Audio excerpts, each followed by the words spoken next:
Okay, good afternoon to all of you. Happy to see few of my known faces. हाथ जरा ऊपर करेंगे. Okay, so happy to see you in intermediates. Keep progressing. आज we have our discussion today on decoding the union budget. Union budget जो government of India प्रस्तुत करती है. The whole purpose of doing this activity today in connection with and collaboration with Economic Times is for one reason. Social media का sensation, reel की जानकारी और WhatsApp university का ज्ञान जो आपके पास है, 12 लाख तक इनकम टैक्स फ्री हो गई, ऐसा हो गया वैसा हो गया. What happens is when you read the law, अब आप पढ़ रहे हो, तरुण सर के साथ पढ़ रहे हो, अब आप टैक्सेशन सागर सर के साथ पढ़ रहे हो, आपको निखिल सर अभी इनडायरेक्ट टैक्सेशन की जब डिटेलिंग करेंगे, एक लाइन होती है हमेशा, the devil is in the detail. The devil is in the detail. और दुनिया ये मानती है, हमारे सी इंस्टीट्यूट के लोगों में भी नीचे लिखा है, य एष सुप्तेषु जागृते. जब सब सो रहे होंगे, मैं जागकर अकेला चेकिंग करूंगा और दुनिया को ये अश्योरेंस दूंगा कि सब ठीक है. इसीलिए आपकी मेरी सिग्नेचर, आपके मेरे वर्ड का इतना महत्व है. This exercise is solely for the purpose कि आप जब अपना मुंह खोलोगे, आप जब अपनी बात किसी को बोलोगे, तो you should be knowing what to say. Forward करना is not knowledge. To understand how the budget is prepared, to understand what goes into it, and few years down the line जब तुमको कोई गोल घुमाएगा तो तुम्हें बोला भाई मेरे को मत बता, this is the way it works. So ये मेरी हमेशा से इच्छा हर साल रहती है. Pre-COVID, we used to do this thing, and this time we have again restarted it with you. And Economic Times has collaborated with us. In terms of collaboration, what will happen in today? After some time, once I get you through the basics of budget, I will be sharing the copy of a special edition of the Economic Times Budget Edition newspaper. Sir वो क्या होता है? क्योंकि हम तो app पे पढ़ते हैं. तो न्यूज़पेपर की खासियत ये होती है कि जब आप उसे पढ़ते हो तो उस समय कोई नोटिफिकेशन नहीं आता, कोई फ्लैश सेल नहीं आती, आपका दिमाग सेपरेटली सिर्फ उसी पे कंसंट्रेट करता है. तो फिर मैं आज आपको दो पार्ट्स में डिस्कशन करूंगा. पहले मैं आपको कुछ बजट की पूरी प्रोसेस बता दूंगा कि how it is being prepared. उसमें से जो बच्चे मेरे साथ फाउंडेशंस में पब्लिक फाइनेंस पढ़े हुए हैं, हम लोगों ने बजट का चैप्टर भी किया हुआ था, पर उतना नहीं पढ़ना है हमें. आज एग्जाम हो चुकी है, हाँ सर हो भी गई, हम तो क्लियर भी हो गए, और कुछ बोले नहीं अभी रिजल्ट आना बाकी है. So I will not take you through the whole chapter, but the process, उस प्रोसेस के बाद हम थोड़े से फंडामेंटल्स को क्लियर करेंगे अपने, और फिर मैं आपको ईटी शेयर करूंगा अभी क्लास के अंदर. It's there on the first bench. वो तब मैं जब आपसे शेयर करूंगा तो मैं आपको बताऊंगा कि how do you decode it. And ये मैं बड़ी बात नहीं बोल रहा हूं. Now it's been almost like 15 years. People have gone to the level of one of the person, Mukti Hariharan has been my student. She is right now the CFO at Lenskart. मुझे नहीं पता था. So she pinged me up that I have been a part of Nata Academy and I remember the budget things with you. If you know, एक बंदा है Valuation School करके, आपने देखा है क्या YouTube पे या उस पे कभी? The Valuation School, have you heard? Anybody has heard about it? Okay, valuation school का ओनर है Parth Verma. He is also my student. And again valuation school is talking about finance. How do you do finance, how do you do modelling. तो ये सब अपने यहाँ के ही बच्चे हैं which have gone to different places and they still remember these activities. So this is what, ये आपको मैं थोड़ा किताब से बाहर जाके, और जो मेरे स्टूडेंट रहे हैं उन्हें मालूम है इसको किताब के अलावा भी दो बातें बोलने की आदत रहती है. Okay, because what I personally feel is you can't simply be book smart, you have to be street smart. Okay, budget 2025. मैं बहुत ज्यादा जागनाइजेशन नहीं कर रहा, बट बजट जब प्रिपेयर होता है, so it's the word is budget. The term budget has not been used in the Indian Constitution. Constitution में budget word है ही नहीं. The process of making it, जो आपका एनुअल स्टेटमेंट आप बना रहे हो, अच्छा बजट पहले बनेगा या बाद में खर्चे के? सो इट्स एन एस्टिमेशन, बराबर. सो क्या लिखा था? Process of making it generally refers to as budgeting. The budget process mainly consist of two types of activities. दो एक्टिविटीज होती है. Number one, administrative process. जितने भी सरकार के डिपार्टमेंट्स हैं, उन सारे डिपार्टमेंट्स को साथ लेना और उनसे पूछना अगली बार कितना खर्चा करोगे, और ये कब कब पूछेगा। अच्छा, ये बजट लागू कब होगा? 1 अप्रैल 2025। बजट बन कब गया? 1 फरवरी को। तो इस बजट को 1 फरवरी को जनता के सामने रख दिया, तो इस बजट की तैयारी कब हुई होगी? ऑलमोस्ट 1-1.5 महीना पहले। अब जैसे 1-1.5 महीना पहले की बात हुई होगी, तो पिछले साल जो बजट दिया था उनको 12 महीने के खर्चे का, समझना है यहां पे ध्यान से, पिछले साल बोला था एक्स डिपार्टमेंट ने, मान लेते ministry and highway department, national highway authority, road and ministry department को बोला था हमको 1 लाख करोड़ चाहिए फॉर एग्जाम्पल, तो उनको 12 महीने के लिए दिया था वो तो। पर अब उनसे 9th या 10th मंथ में पूछ रहे हैं अगले साल कितना चाहिए तुम्हें। ये सिर्फ सीए वाले बच्चों को समझ में आता है जो मैं बात कर रहा हूं। So you have got a budget allocation in last year for 12 months, out of which 9.5 months have cleared, 2.5 months are left. Yes or no? So what they are trying to tell you now is अगले साल कितना चाहिए। तो बोलेगा अगले साल से पहले जो इस साल में बचा हुआ है वो भी तो बताना पड़ेगा। सो बजट जब आप देखने जाते हो तो you get 3 figures. 3 figures. Number 1, 23-24 की एक्चुअल खर्चा,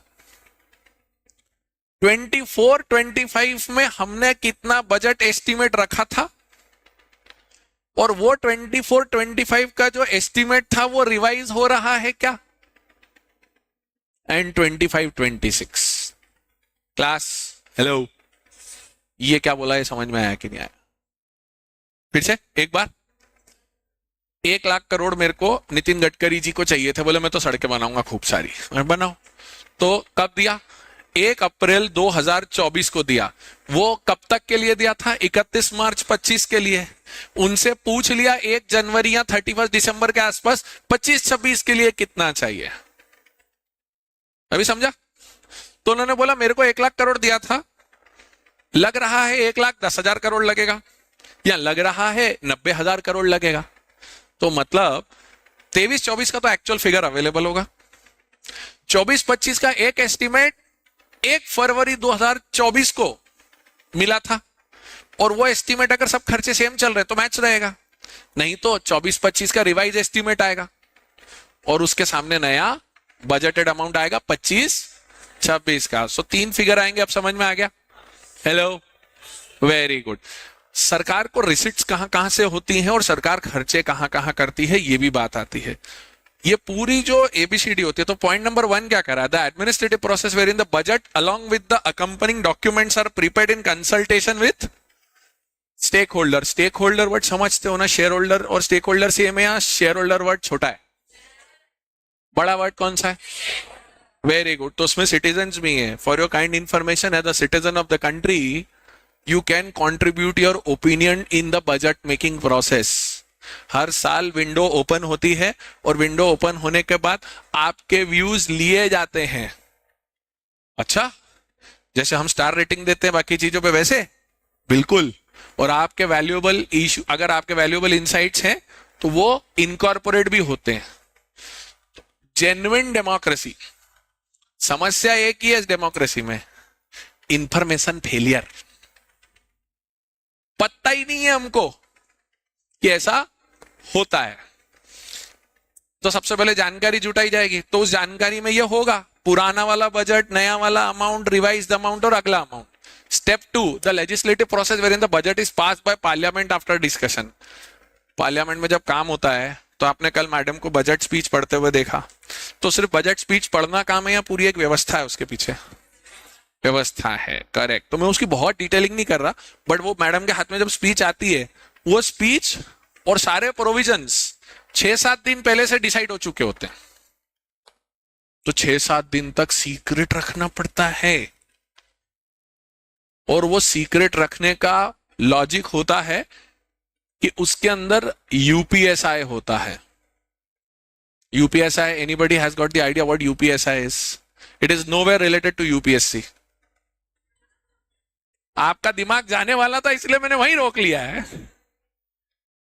just a guess without going to the internet ना।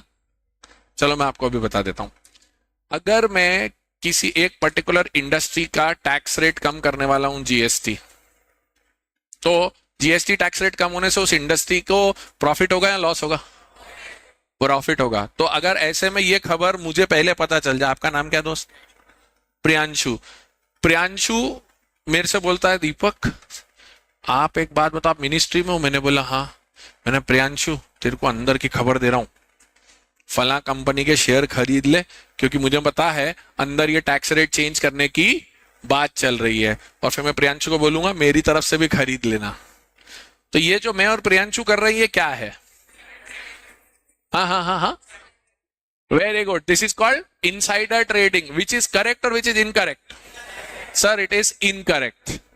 तो ये इनसाइडर ट्रेडिंग कब होती है? जब मैं शेयर्स में ट्रेड करता हूं किसी कंपनी की जानकारी लेके। यहां मैं कंपनी की जानकारी ले रहा हूं या देश की? This is called UPSI, unpublished price sensitive information. UPSI unpublished. आप में से जो मई 25 वाले हैं वो हैं क्या यहाँ पर? हाँ, तो मई 25 वालों का ऑडिट हुआ है। उस ऑडिट के अंदर ऑब्जेक्टिविटी, इंटीग्रिटी, इंडिपेंडेंस, उई, OII, तो वो इंटीग्रिटी और इंडिपेंडेंस इसी पे कॉम्प्रोमाइज होती है। इसीलिए तो आपके ऑडिटर को कभी शेयर होल्डर नहीं बनने देते वो। इसीलिए ऑडिटर को लोन नहीं लेने देते। ऑडिटर के भाई बंधु जान पहचान इधर उधर, उनको भी शेयर होल्डर बनने नहीं देते। समझा? तो ये बजट के प्रोविजन 7-8 दिन पहले से डिसाइड हो चुके होते हैं, लेकिन ये बाहर आते नहीं हैं। ऐसा कैसे? व्हाट्सएप तो आ सकता है विदाउट स्क्रीनशॉट, वो वन व्यू वाला भी तो भेज सकता है, वो अंदर से भेज सकता है कि नहीं? सर नहीं करते। क्यों? क्योंकि उसके लिए वो सबसे पहले क्या करते हैं, सब लोगों को एक बिल्डिंग में ले जाते हैं और उस बिल्डिंग में बंद कर देते हैं, और उस बिल्डिंग में सबसे पहले वो खिलाते हैं हलवा। Sir aware of the halwa ceremony?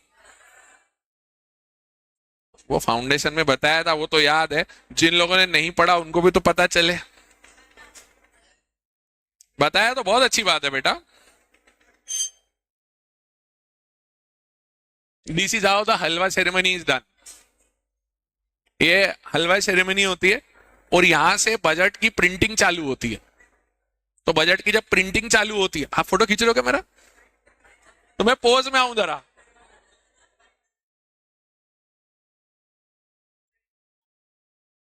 क्या करूं?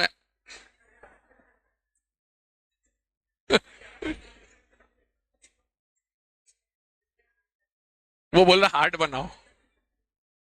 हे भगवान, हलवा काय का है? कौन था ये? पत...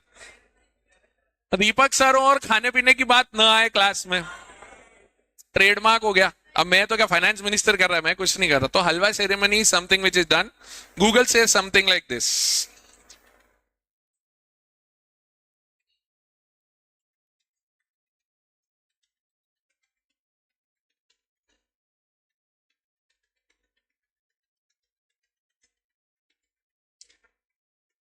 समझा? Hello. So now what happens in this? Sir इसके बाद they are taken into a particular building जहां प्रिंटिंग होती है इन हाउस। पहले हजारों की क्वांटिटी में, लाखों की क्वांटिटी में प्रिंट होता था। Post Modi government everything is got digital. Now everything is prepared and sent in the form of PDFs and uploaded on the websites also in the form of PDFs। आप जैसे बच्चों को इन शॉर्ट्स, व्हाट्सएप यूनिवर्सिटी, इधर उधर के forward की जगह एक दो वेबसाइट जीवन में याद रखो जहां पर ओरिजिनल डॉक्यूमेंट मिलता है, सरकार का बनाया हुआ। आप जैसे बच्चों से एक्सपेक्टेड है आप उसे समझोगे। वो वेबसाइट होती है बजट इंडिया डॉट, देखो मैं बताता हूं।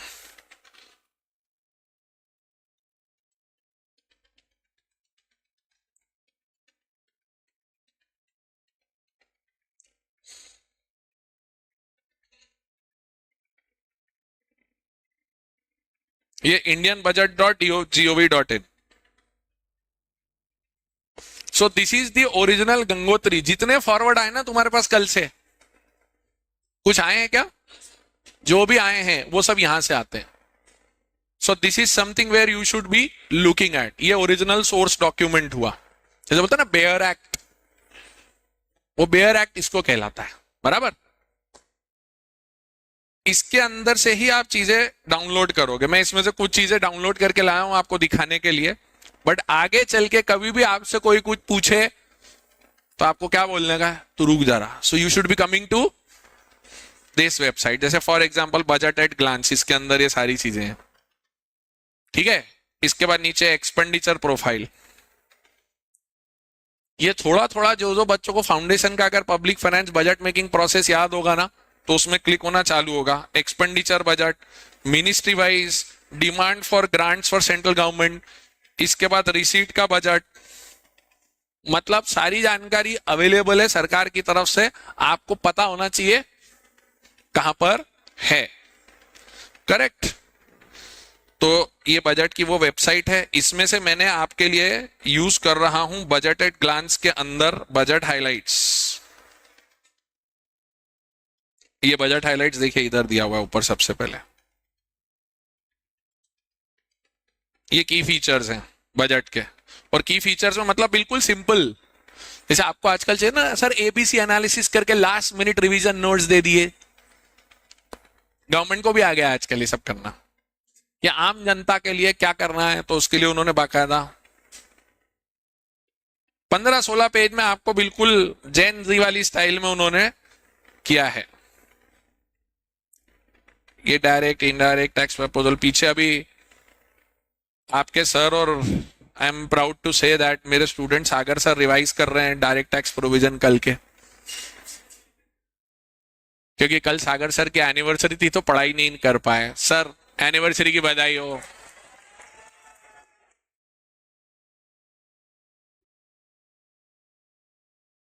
मेरे को बोलने में इतनी खुशी हो रही कि सागर सर मेरे स्टूडेंट रहे हैं. और पार्टी वार्टी नहीं मिलेगी. ठीक है. शादी हुई है, बैलेंस शीट टैली हुई है, असेट के साथ लायबिलिटी आई है, तो हम बैलेंस हुए. ठीक है. चलो थोड़ा सा आप वापस ध्यान दे ले. आपके दिमागी कसरत करवाऊंगा अब मैं थोड़ी सी. रेडी? हेलो. ठीक है सर. इसके अंदर अपन जो बात कर रहे थे, एक सेकंड इसको स्लाइड शो पे ले जाएं. Okay sir, budget making process का सेकंड स्लाइड ध्यान दें. Sir budget document depicts information relating to receipt and expenditure for 2 years. मैंने अभी बात करी ओरली आपसे. इस तरह के साथ budget estimate of receipt and expenditure in the respect of current and ensuing financial year. Ensuing मतलब आने वाला. For the current year through revise estimates, जो मैंने कहा था पिछले साल वाला भी रिवाइज कराना. And actuals of the year preceding the current year. तो मुझे बताओ पॉइंट नंबर 3 का मतलब कौन से साल की बात कर रहा है आज खड़े होके? वो 23-24. पॉइंट नंबर 2 के अंदर 24-25 का रिवाइज एस्टीमेट. यस और नो? और point number 1 25-26. Hello. Current and ensuring हमने बजट कितना रखा था और आगे हम कितना प्रपोज कर रहे हैं. बराबर. जो बजट स्पीच होती है कई बार उसका महत्व कितना होता है मैं आपको बताता हूं. कई बार आप जब मैडम या जो भी हमारे फाइनेंस मिनिस्टर होते हैं जो बोलते हैं इट्स अ पॉलिसी डॉक्यूमेंट. ऐसा एक बार हुआ इंडिया के इतिहास में कि अगर कुछ बात बजट में नहीं लिखी हुई थी और मिनिस्टर साहब ने अपनी स्पीच में बोली, तो उन लाइनों का महत्व इतना रहता है कि उसे बाद में कानून का दर्जा दिया जाता है.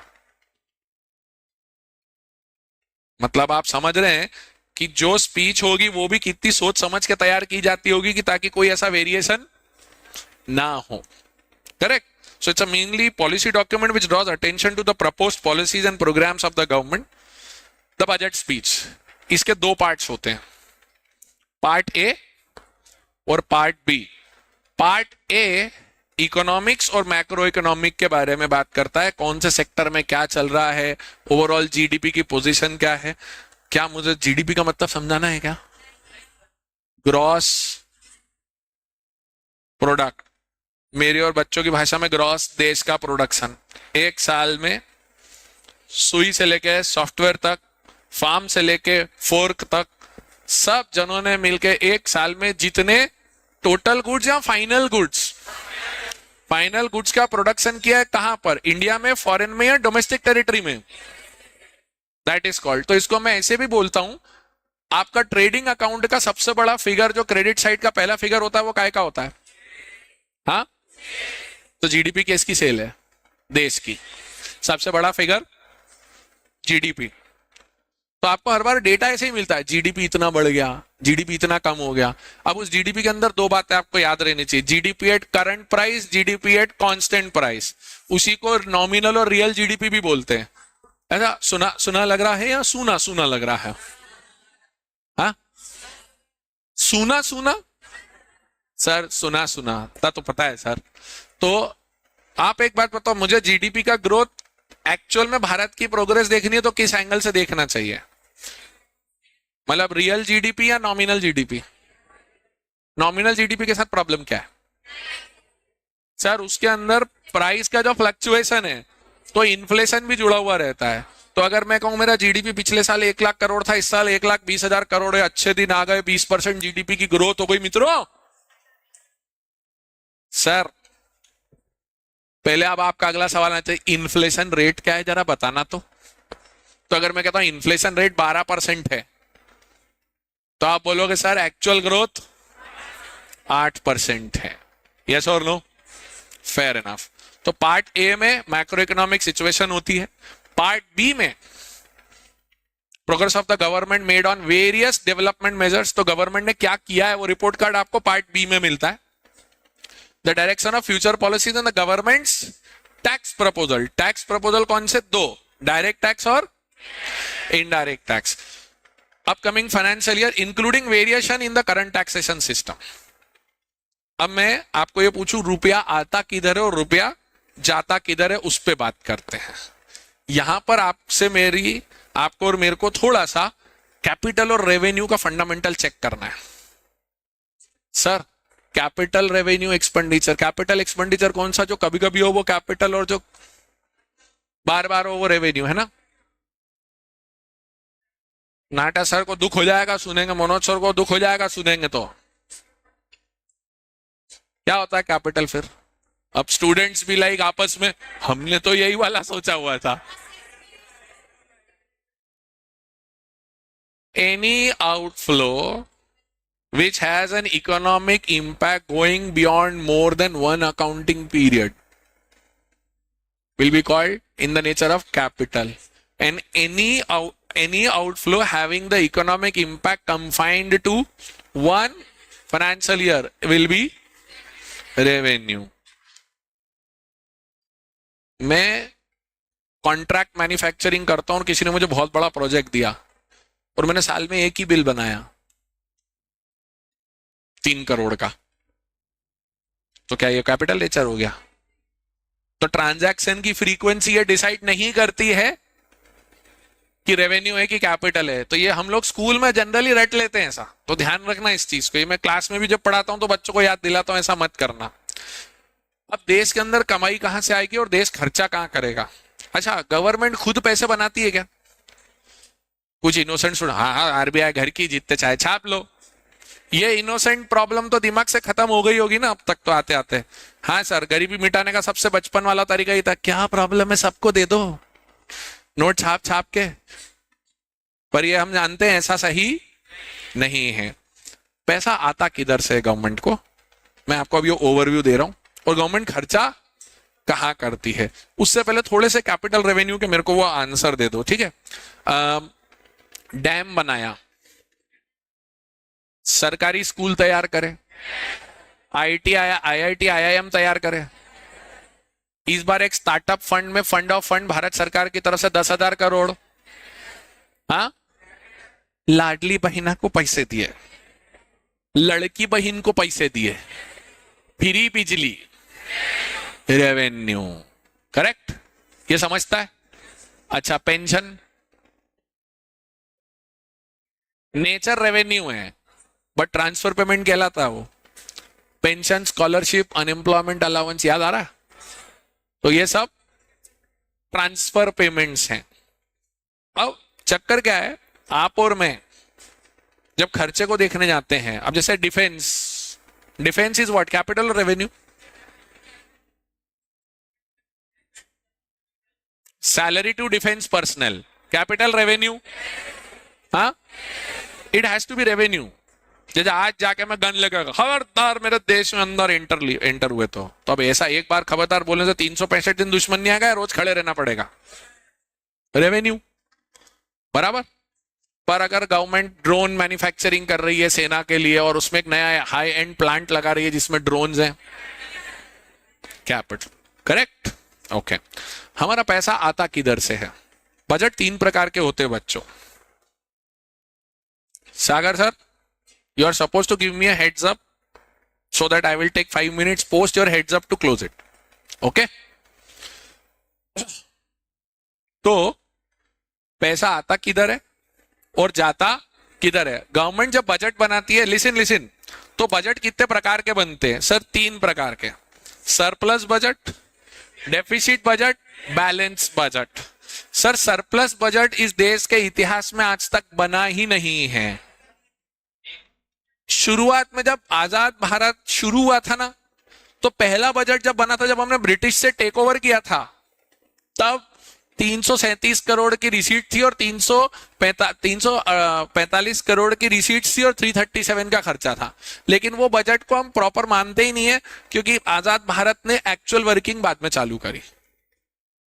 कॉन्स्टिट्यूशन अडॉप्ट करा था 26 जनवरी 1950, ये मार्च में आया था, इसलिए था। बाकी उसके बाद से आज तक हमारे देश में हमने कभी भी सरप्लस बजट नहीं बनाया, हमने बैलेंस बजट भी नहीं बनाया, हमने हमेशा डेफिसिट बजट बनाया। Deficit is a good thing और a bad thing? Sir deficit का सवाल ये होता है कि वो डेफिसिट आ किस बेसिस पे रहा, ये चेक करना पड़ेगा। अगर मैं देश के अंदर कैपेसिटी बिल्ड कर रहा हूं, सरकारी school, highway, hospitals, power plants लगा रहा हूं, उस कारण डेफिसिट है, तो कोई प्रॉब्लम है क्या? नहीं है। पर अगर ये लड़की बहन, लाडली बहिना, इसके लिए कर रहा हूं तो आपको पता है एमपी का फिगर आया था, मैंने बच्चों को टेलीग्राम पे शेयर किया था, 19,000 करोड़ रुपए हर साल का खर्चा है मध्य प्रदेश का अभी, 19,000 करोड़ सालाना बस। तो 5 साल जब ये गवर्नमेंट काम करेगी और इसी अमाउंट पे अगर पेमेंट देती रही, तो ऑलमोस्ट 1 लाख करोड़ रुपया आप लोगों के हाथ में दे रहे हो without creating any good services और कैपेबिलिटी। और जो दो बच्चे इन्वेस्टमेंट मल्टीप्लायर और मनी मल्टीप्लायर का कॉन्सेप्ट समझते हैं, तो वो ये समझ रहे हैं we are putting money in hands of people without creating more goods and services, it is going to lead to inflationary pressure. Tax की लिमिट अभी बढ़ाई है, वो सागर सर बात करेंगे, लेकिन आप समझ रहे हो वो जो 5 लाख की लिमिट है 12 लाख तक गई है, तो इस मतलब गवर्नमेंट को भी समझ पड़ रही है कि 5 लाख तो कुछ मायने ही, तो आज 12 लाख होके भी आज कोई बहुत बड़े अमीर व्यक्ति नहीं हो आप इस देश में। अगर गवर्नमेंट एकदम इतना बड़ा स्टेप ले रही, तो इसका मतलब गवर्नमेंट को भी समझ में आ रहा है कि चीजें बहुत महंगी हो चली हैं। तो अब जरा उसका देखते हैं, रूपी आता कहां से और रूपी जाता कहां से, और उसके बाद आप लोगों को मैं ईटी डिस्ट्रीब्यूट करूंगा और मैं फिर 5-7 मिनट आपको ईटी में बताऊंगा कहां कहां क्या क्या आपको रेफर करना होगा। मेरे ख्याल से अगर हम 100 से ज्यादा लोग हैं तो हम थोड़ा शेयर करेंगे उसको। इसको जूम इन करता हूं। पहला, रूपी आता किधर से है, देखें जरा। इनकम टैक्स से कितने रुपए आ रहे हैं? अगर मैं 100 रुपए कमा रहा है मेरा देश, कितने, तो कहां से आ रहे हैं? 22 किधर से आ रहे हैं, जो कि डायरेक्ट टैक्स है। इस 22 के अंदर कंपनी का इनकम टैक्स, जिसको हम कॉर्पोरेट टैक्स बोलते हैं, और इंडिविजुअल टैक्सेशन सब शामिल है। आप पढ़ते हो ना different types of assessee, company, HUF, individual, partnership firm. सबसे ज्यादा कंट्रीब्यूट कौन करता है?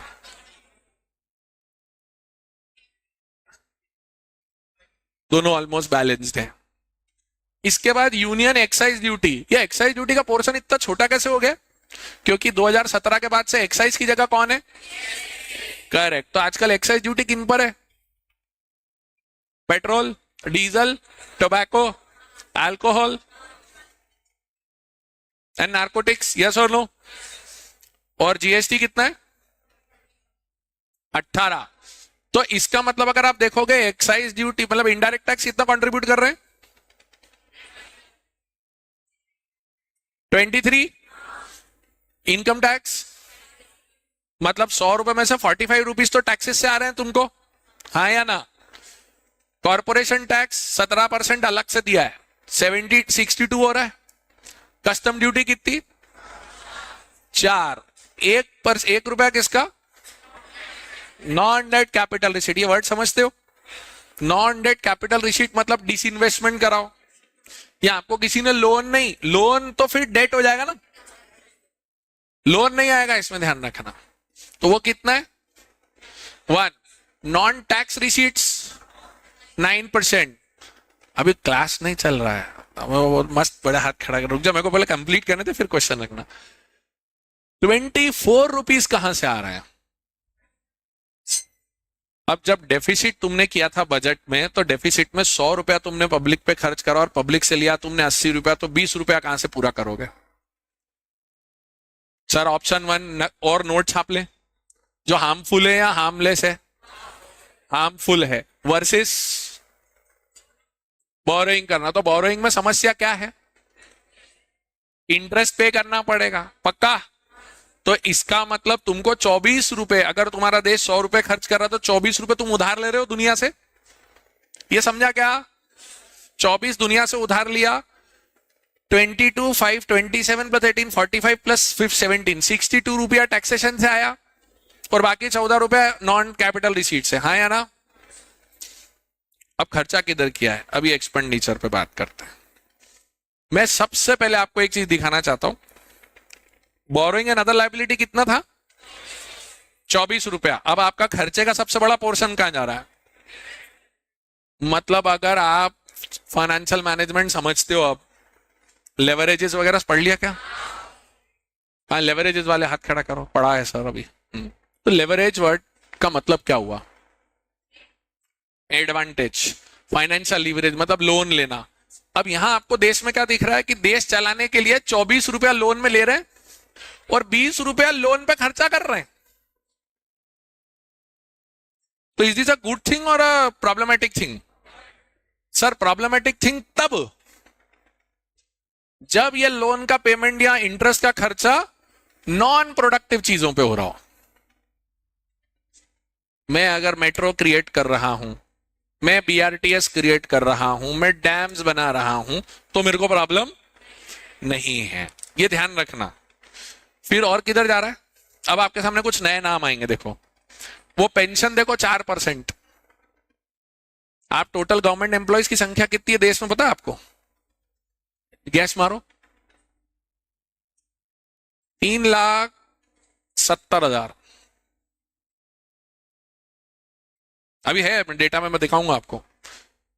इतना बड़ा खर्चा जा रहा है पेंशन पे, और पूरी दुनिया सरकारी नौकरी करती इसीलिए है कि काम के बाद भी वो पेंशन कितना बड़ा टेंशन है सरकार को फाइनेंशियली। देखो आप 4%। नीचे सेंट्रल सेक्टर स्कीम, ये सेंट्रल सेक्टर स्कीम मतलब केंद्र सरकार जो खर्चा करेगी, 16%। सब्सिडी खर्च कितना है? अब आप नॉन प्रोडक्टिव खर्चा देखना चालू करो, 20%। इंटरेस्ट 16%, सेंट्रल सेक्टर, इसके बाद 6%। तो अब ये जो 6% मेजर सब्सिडी है और ये जो 4% है, ये 10% पूरा ऐसे ही हुआ। हेलो, ये 10 और 20, तो टोटल 30% खर्चा तो आपका मेरा एक्चुअल अभी के काम के लिए जा रहा है या पुराने कामों के लिए कर रहे हैं हम ये? इसीलिए जब तुम फिस्कल डेफिसिट वर्ड पढ़ते हो तो फिस्कल डेफिसिट बोलता है डेफिसिट एक्सक्लूडिंग बोरोइंग्स। याद आया? Share central government sorry state government कितने ले जाती है? 22 रुपए। Finance commission and other transfer 8, और सेंट्रली स्पॉन्सर्ड स्कीम। अब एक बार बताना, सेंट्रल सेक्टर स्कीम और सेंट्रली स्पॉन्सर्ड स्कीम में कुछ अंतर होगा? सेंट्रल सेक्टर स्कीम में केंद्र सरकार खुद खर्चा करेगी, स्पॉन्सर्ड में बोलेगी आप खर्चा करो, हम पैसे देंगे। समझा क्या? अब यहां पे जरूरत पड़ेगी मेरे को आपको आगे लेके जाने की, in terms of the ET.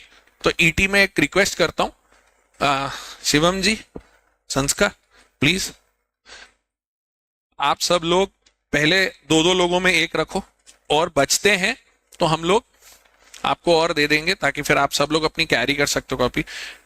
Every 2 people should have 1 copy.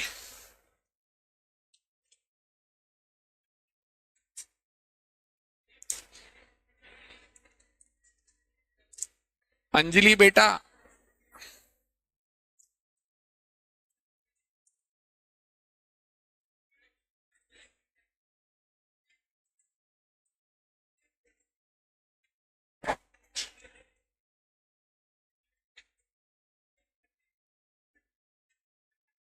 उसको आप रखो, ओपन करो मत।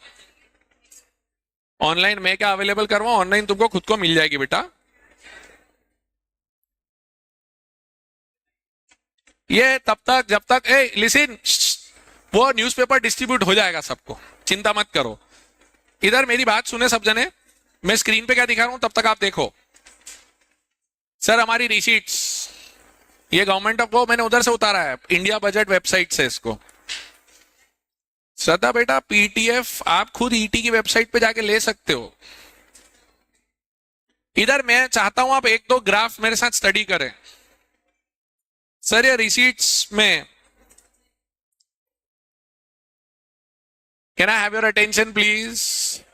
आप न्यूज़पेपर ओपन करके इधर उधर पन्ने ना पलटे, वो मैं आपको बताने वाला हूं, वो how to read it and how to decode it, ठीक है?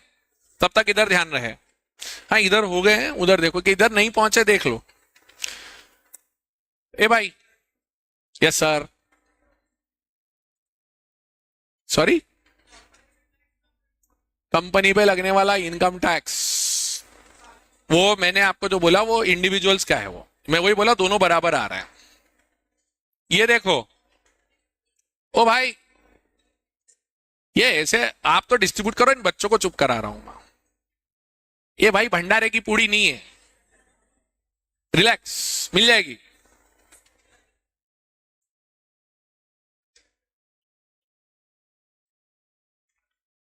कसम है तुमको, तुम्हारे आने वाले अटेम्प्ट की, ध्यान दो इधर, ऐसे ही चुप कराना पड़ेगा, क्या करूं। Hello, last 5-7 minutes from my side. Hello, चलूं आगे। सर ये आपके रिसीट्स की डिटेलिंग है। रिसीट्स की डिटेलिंग के अंदर स्टेट का शेयर चला गया, देखो आपको बाकायदा सारे टैक्सेस दिखेंगे इसके अंदर। और ये जो 4 कॉलम में बोल रहा था, 23-24 का एक्चुअल, 24-25 का बजट, रिवाइज्ड एंड अगला बजट।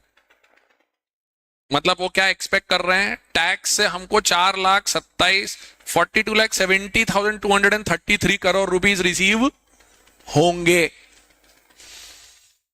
और ये उसका breakup, corporation tax, income tax, wealth tax, transaction tax, customs, union excise duty, service tax, GST, CGST, IGST, taxes of union territory etcetera, और नॉन टैक्स रेवेन्यू।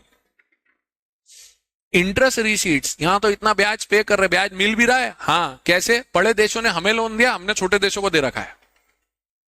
हम बड़े मांगीलाल, छोटे दानवीर, ऐसा होता है हमारे यहां पर।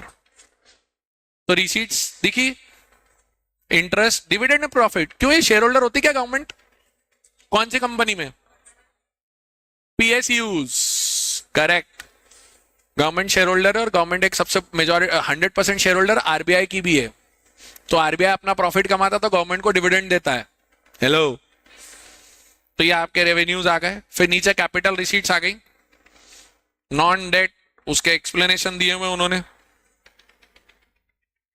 करेक्ट। ये आप ध्यान से देखो, मैं ये दिखाना चाह रहा था आपको कि टैक्स रिसीट का ट्रेंड क्या है 16-17 से 25-26 तक।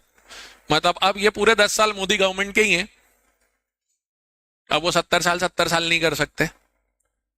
16-17 में 5.5% जीडीपी का कौन था, डायरेक्ट टैक्स, और 5.6 कौन था।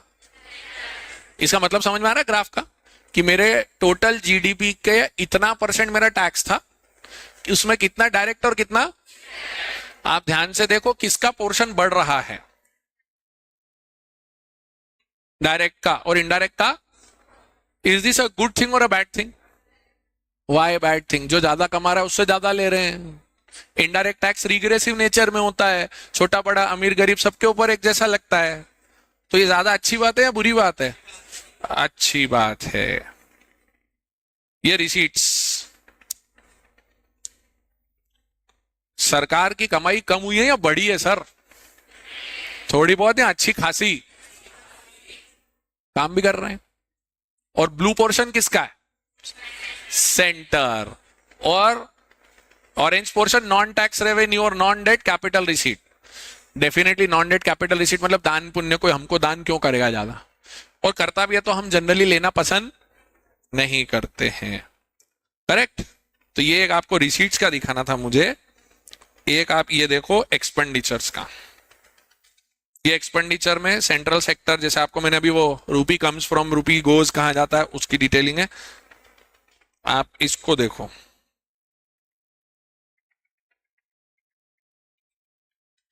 ये क्या दिखा रहा है? किस किस कैटेगरी में कितना कितना खर्चा हुआ है। आप जैसा और मेरे जैसा व्यक्ति क्या करेगा? सबसे पहले ये वाले को देखो, एस्टैब्लिशमेंट एक्सपेंडिचर ऑफ सेंटर, दिख रहा है? सबसे नीचे उधर 16-17 में कितना था? 4.24। अब वो कहां तक आ गया है? तो सरकार खर्चा कर रही है नहीं कर रही है? कौन सी, स्टेट या सेंट्रल? उसके बाद ये किसका पोर्शन है? सेंट्रल सेक्टर स्कीम्स का। उसके बाद central sector 5.42 centrally sponsored scheme और ग्रांट्स 1.33।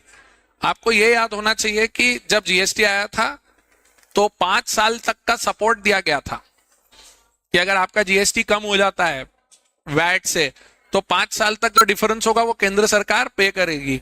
कोविड बीच में आ गया तो 2 साल उसे एक्सटेंड भी किया था। अच्छा, कैपिटल और रेवेन्यू एक्सपेंडिचर ओवरऑल खर्चे का प्रपोर्शन है। एक विकासशील देश इंडिया जैसा, उसका कौन सा खर्चा बढ़ना चाहिए कि रेवेन्यू? देखे जरा क्या हो रहा है। 2021 में बहुत ज्यादा रेवेन्यू एक्सपेंडिचर बढ़ा हुआ है। क्यों? याद है? कोविड। करेक्ट। तो आप समझ पा रहे हो ना इस डेटा को? Very good. तो इसमें आपको क्या दिख रहा है, क्या दिक्कत आ रही है इसमें? हमारे देश का कैपिटल एक्सपेंडिचर बढ़ा हुआ है या रेवेन्यू? हाँ, बल्कि बढ़ना क्या चाहिए?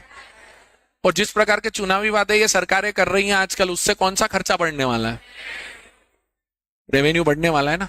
गुड साइन और not so good sign sir. ये कैपिटल एक्सपेंडिचर बढ़ा तो है लेकिन वो इतना सा ही है टोटल, मतलब ये 4.3 का ही यहां पे दिया हुआ है।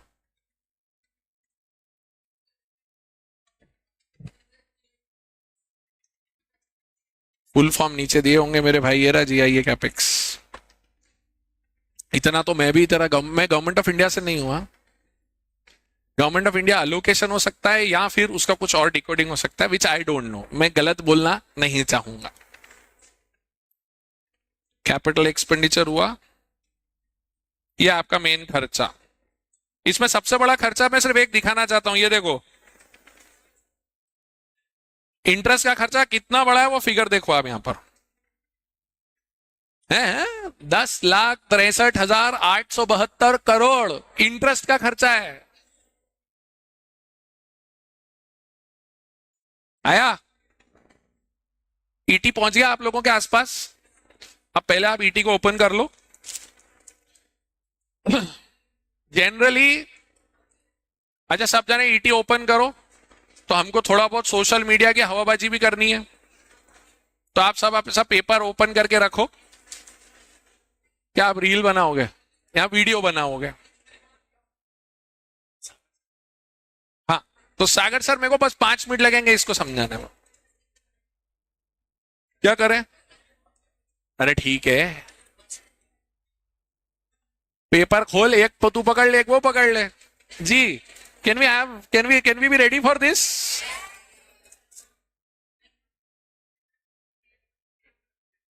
All of you are suppose to hold the paper like this. ये भी सिखाना पड़ रहा है यार।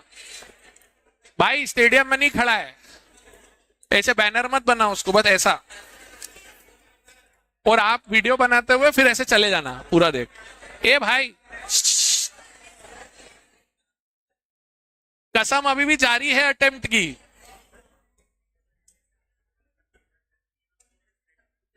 हाँ हाँ,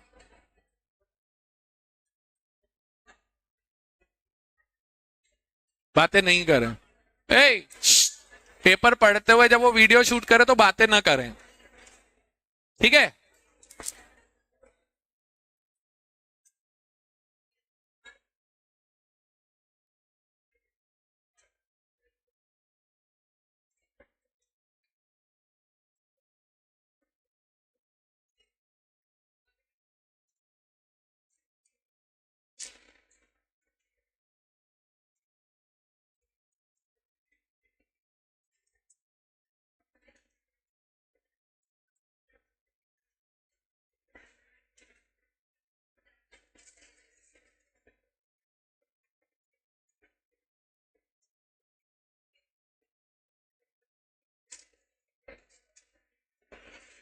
शिवम जी,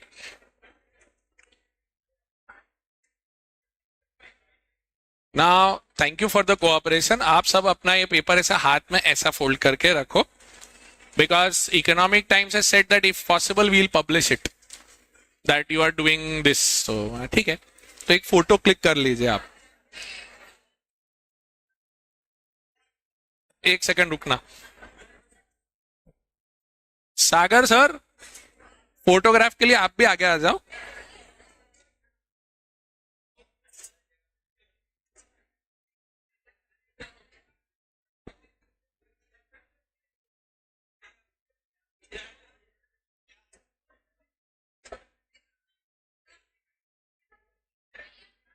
दो minute, you still have some discussion pending for budget. हाँ आओ सागर सर बैठो। We need to hold the paper like this, okay come.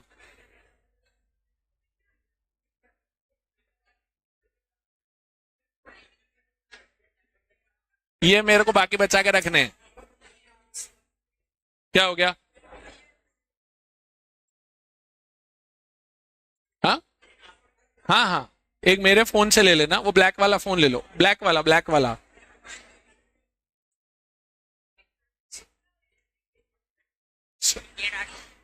ये आप इससे ले लो, ये लो, आ जाओ आप आगे आ जाओ, एक मिनट हटू।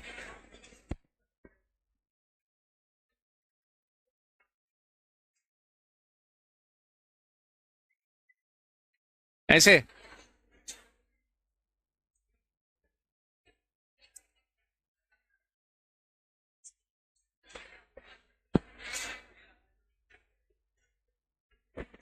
डिजिटल वाले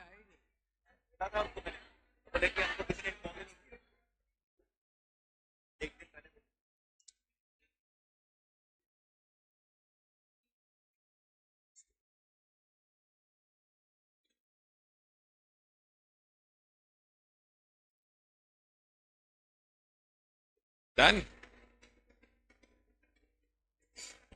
thank you. Now listen folks,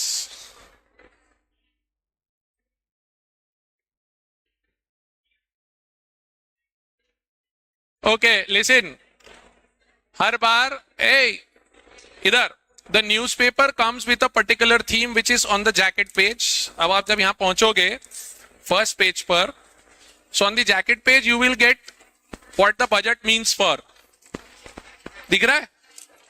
तो बजट मीन्स फॉर के अंदर छोटे छोटे उसने सिर्फ आपको समरी दी हुई है पहले, करेक्ट। अब यहां से क्या चालू होगा, ध्यान से सुनना।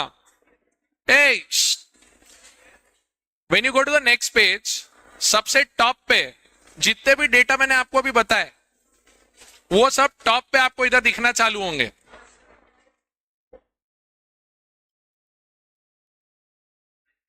दिख रहा है? पेज नंबर 1 2 3 फोर्थ, फोर्थ दिखा? हेलो, अब आप सब बच्चे ध्यान देंगे, page number 2 of your budget, top पे क्या है? Tax kitty. मतलब टैक्स कहां से कितना आया। पेज 3 के टॉप पे क्या है, नॉन टैक्स रेवेन्यू। पेज 4 पर capital receipts. Very good, go to page number 6, the budget size. Hello, the budget size. Page number 7, very good. Page number 8, page number 9। मतलब जितने कंपोनेंट अभी तक अपन ने डिस्कस करे सब है यहां पर, हाँ या ना। उसके बाद पेज नंबर 12 पे आओ। पेज नंबर 12 पे क्या है, सब्सिडीज। पेज नंबर 13 पर state and undertakings. Page number 14,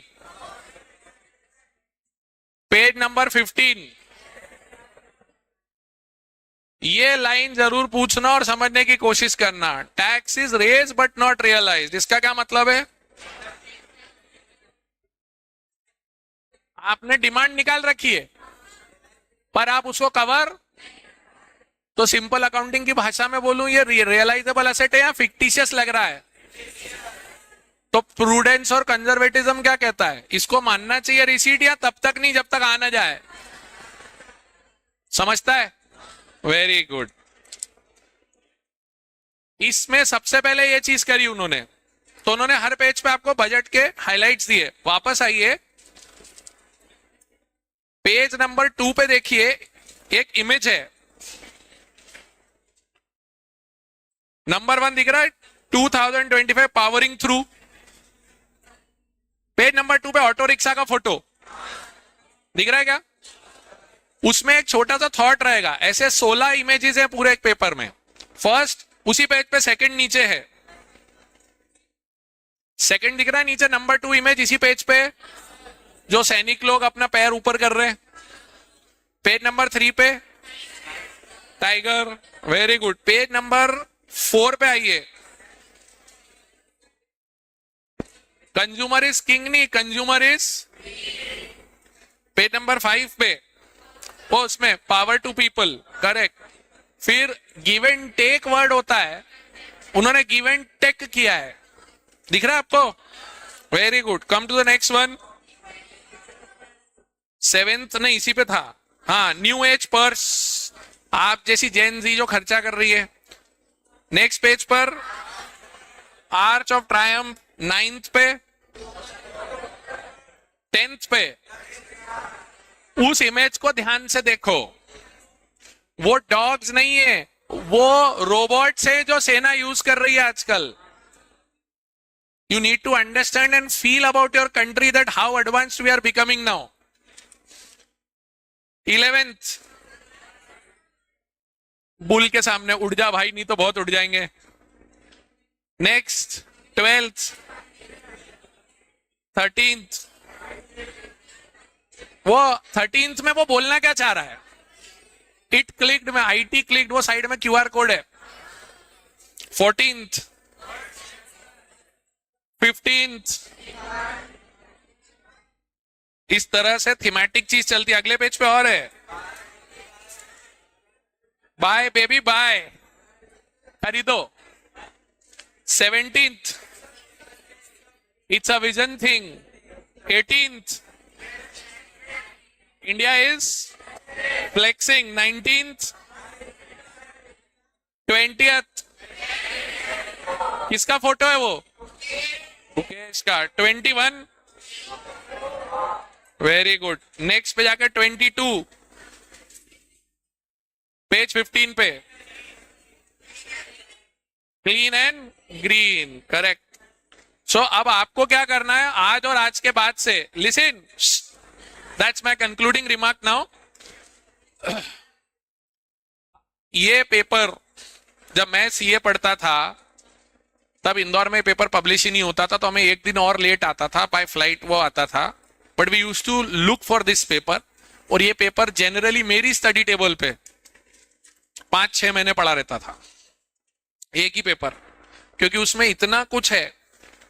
आप सब बच्चों से मेरी रिक्वेस्ट है, ये पेपर आपके स्टडी टेबल पे रखो। ये भी हो सकता है कि कोई उस पर खोल के टिफिन खा ले, ये भी होगा, देखो होता है वो, But please try to develop this habit at your age, that if you are ready to read all this. इसके लास्ट 2 पेजेस में शेयर मार्केट का इंपैक्ट भी दिखाया है सारे निफ्टी पे. तो मैं वही बोल रहा हूं, there is a lot of information, lot of ज्ञान available in this which you can use for yourself being a chartered accountant in making. Okay, तो ये रखो साथ में, कभी कभी थोड़ा भी पढ़ते रहोगे. मैं आपको एक बात बता देता हूं, I have been reading Economic Times since last 20 years now. सबसे बड़ा फायदा पता है क्या है? जो चीज भास्कर और हिंदी न्यूज़पेपर जो आपको बाद में होती हुई दिखने वाली है, ये उसके पहले ही उस पर बात कर लेता है. जब इससे पहले बीसी के करके सब्जेक्ट हुआ करता था, तो हमने क्लास में न्यूज़पेपर रीडिंग सेशंस भी रखे थे. आई थिंक आपकी बैच में भी रखे थे मैंने. तो वो न्यूज़पेपर रीडिंग सेशन में तब एआई पे आ रहा था शायद लगातार. अब आप देखो एआई का इंपैक्ट क्या है. जो बच्चे हमारे साथ पढ़ रहे थे लास्ट ईयर, इट वॉज 2023 में हर हफ्ते वो एआई को रिलेटेड कुछ ना कुछ आता था. कौन थे उस बैच में? आप लोग थे ना? करेक्ट. तो आप समझो 2023 में वो एआई के बारे में बात कर रहे थे अपने से, और हर हफ्ते एक आर्टिकल था. And today you are seeing the impact of AI in your life. तो अगर if you really want to be above and ahead of people in life, please absorb some quality content. ये boring हो सकता है लेकिन harmful बिल्कुल भी नहीं है. और मैं फिर से रिक्वेस्ट करता हूं, डिजिटल पढ़ने के बजाय इस पे पढ़ना जरूरी है. ठीक है? I wish you all the best for your exams. Thank you very much for being here on a Sunday afternoon. And I hope I have added some value to you. और बजा ले थोड़ी सी. तो I hope I have added some value to you. और अब आप चीजों को आगे चल के थोड़ा और अच्छे से देख पाएंगे. बजट का पार्ट बी जो हम सीए लोगों के लिए सबसे ज्यादा महत्वपूर्ण होता है, टैक्सेशन, उसके लिए मैं आमंत्रित करता हूं हमारे टैक्स टीचर सागर सर को. Nice to see many people on Sunday. Thank you Deepak sir for such a great insight. मैंने अपनी लाइफ में पहली बार इकोनॉमिक्स दीपक सर से ही पढ़ा है, क्योंकि 11th मेरा बायो था और 12th मेरा पीसीएम था, मतलब. और उसके बाद में फाउंडेशन सीपीटी करने आया और इकोनॉमिक्स फर्स्ट टाइम मेरे को दीपक सर ने ही पढ़ाया है. उसके बाद सर मैंने कभी इकोनॉमिक्स नहीं पढ़ा, क्योंकि बीकॉम टैक्सेशन ले लिया था, तो इकोनॉमिक्स की जरूरत नहीं पड़ी. बट शेयर मार्केट ने सर काफी कुछ इकोनॉमिक्स के बारे में सिखाया सर, और आज तक जो भी इकोनॉमिक्स में सिखाया सर के थ्रू ही है. 2014 के बाद से जो ये पहला बजट आया, ये वाला, जो मुझे सबसे अच्छा बजट लगा मिडिल क्लास के एंगल से. और इस बजट से पता चला कि सोशल मीडिया का कितना बड़ा पावर है. अपन लोग क्लास में कितनी बार डिस्कस करते थे कि क्या खतरनाक टैक्स सिस्टम है, कितना टैक्स लिया जा रहा है, मिडिल क्लास को लूटा जा रहा है. लेकिन इस बार ये बात सुनी गई और मिडिल क्लास को सच में थोड़ा बहुत तो क्या दिया गया है, बेनिफिट. सर ने आपको कहा कि भैया बजट के अंदर 2 पार्ट होते हैं, एक तो होता है आपका पार्ट ए और एक होता है आपका पार्ट बी. सी, आप लोगों को ये तो सुनने में आ गया है कि 12 लाख तक की इनकम पे या 1275 तक की इनकम पे क्या नहीं लगता है, टैक्स नहीं लगता है. देखो, वो 100% करेक्ट नहीं है. मैं चीजों को डिटेल में आपको समझाने की कोशिश करता हूं कि हाउ थिंग्स वर्क. अब प्रॉब्लम यह है कि यहाँ पर कुछ जनता ने पहले से पढ़ रखा है, जैसे मे अटेम्प्ट वाले हैं तो उन लोगों ने कुछ कवर कर रखा है, लेकिन जो लोग नए हैं उनको मैंने टैक्स रेट्स के बारे में अभी कुछ बताया नहीं है. उनको नहीं पता है कि नॉर्मल रेट्स क्या होते हैं और स्पेशल रेट्स ऑफ टैक्स क्या होते हैं. कुछ लोगों को पता है, लेकिन मैं थोड़ा बैकग्राउंड क्रिएट करता हूं और उसके बाद आपको समझाने की कोशिश करूंगा कि एक्चुअली में हुआ क्या है. देखिए दोस्तों, आप लोगों को इनकम टैक्स का सेक्शन 4 तो पता होगा. सेक्शन 4 तो क्या है आपका, चार्जिंग सेक्शन. चार्जिंग सेक्शन की कंडीशन फुलफिल होती है तो ही इनकम टैक्स एप्लीकेबल होता है. मैं आपको बजट का रेलेवेंस बताने जा रहा हूं कि हमारे इनकम टैक्स के लिए बजट इंपॉर्टेंट क्यों होता है. सी, यहां पर लिखा है कि भाई पर्सन होना चाहिए. पर्सन की क्या होना चाहिए, इनकम. वो इनकम कब होनी चाहिए, प्रीवियस ईयर में होनी चाहिए. फिर वो इनकम एग्जम्प्ट नहीं होना चाहिए, एंड स्कोप में आनी चाहिए. बट मेरे को यहां आना है कि भैया प्रिस्क्राइब रेट से क्या करेंगे, tax. Now what is the problem with income tax, कि कुछ rates of tax income tax act में गिवन होती है और कुछ रेट्स ऑफ टैक्स जो होती है वो बजट में, जिसको कि क्या कहते हैं, एनुअल फाइनेंस एक्ट. बजट को हम कॉमनली बजट बोल देते हैं, लेकिन वो एक्चुअली में क्या है, फाइनेंस एक्ट है. तो इनकम टैक्स की कुछ रेट आपको कहां पर मिलती है, फाइनेंस एक्ट में मिलती है, और कुछ रेट्स कहां पर मिलती है, इनकम टैक्स. अब हम वो समझने की कोशिश करते हैं कि इनकम टैक्स में कौन सी रेट्स गिवन होती है और फाइनेंस टैक्स बजट में कौन सी रेट आती है और बजट में कहां रेट्स दी जाती है। सर ने आपको बताया कि कौन कौन से अकाउंट्स प्रेजेंट किए जाते हैं, 3 साल के अकाउंट्स वगैरह होते हैं। उसके बाद मैं बताऊंगा कि टैक्स रेट्स कहां पर गिवन होती है। सी, टैक्स रेट्स 2 टाइप की आती है। एक तो आती है आपकी नॉर्मल रेट वाली टैक्स और एक आती है बच्चे आपकी स्पेशल रेट वाली टैक्सेस, है ना। नॉर्मल रेट और स्पेशल रेट। देखो, जो स्पेशल रेट टैक्स होती है ना, वो कहां गिवन होती है? इनकम टैक्स में ही गिवन है, इनकम टैक्स एक्ट में ही गिवन होती है। और जो आपकी नॉर्मल टैक्स रेट्स होती है, नहीं, नॉर्मल टैक्स रेट भी 2 टाइप्स की होती है। एक तो होता है बच्चों OTR, that is optional tax regime, और एक होता है आपका DTR, वो होता है डिफॉल्ट टैक्स रेजिम। आप लोग जो बात कर रहे हैं कि 12 लाख तक टैक्स नहीं लगेगा, वो कौन सी स्कीम की बात कर रहे हैं? वो DTR की बात कर रहे हैं। कोई OTR की बात क्यों नहीं कर रहा है? DTR में 12 लाख तक टैक्स नहीं, मैंने मान लिया 12 लाख तक टैक्स नहीं, लेकिन कितने सारे बेनिफिट्स छीन लिए जाते हैं। आपने पढ़ा होगा DTR के अंदर 10(5) के अंदर अगर अपन वो पढ़ते हैं लीव ट्रेवल कंसेशन, 10(13)A के अंदर हम HRA की अलावेंस, अरे कोई भी डिडक्शन नहीं मिलती है। जो डिडक्शन का चैप्टर होता है 80C से लेके 80U, तो डिडक्शन नहीं मिल रही है। उसके बाद 12 लाख की जो इनकम बच रही है उस पर क्या लिया जा रहा है? टैक्स, है ना। 12 लाख तक की इनकम पुण्य ने एग्जाम्प्ट कर दिया। लेकिन आप OTR चूज करोगे तो OTR में आपके टैक्स रेट थोड़े से ज्यादा है, लेकिन कितने सारे सेक्शंस के आपको क्या मिलते हैं? बेनिफिट्स मिलते हैं। तो वो भी तो ध्यान रखें, वो ध्यान रखना भी तो बहुत जरूरी होता है। ये जो DTR होता है ना, default tax regime, see, default tax regime and OTR के अंदर हम बेसिक टैक्स कैलकुलेट करते हैं, फिर एक रिबेट करके कुछ बात आती है, और एक सरचार्ज होता है, और एक क्या होता है? सेस।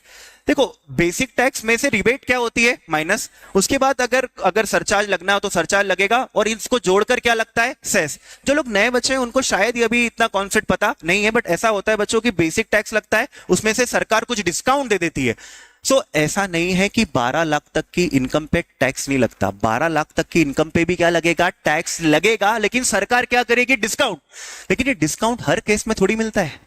ये डिस्काउंट तो हमें देखना पड़ेगा ना कि वो कौन सी टाइप की इनकम है, तो डिस्काउंट दिया जाता है।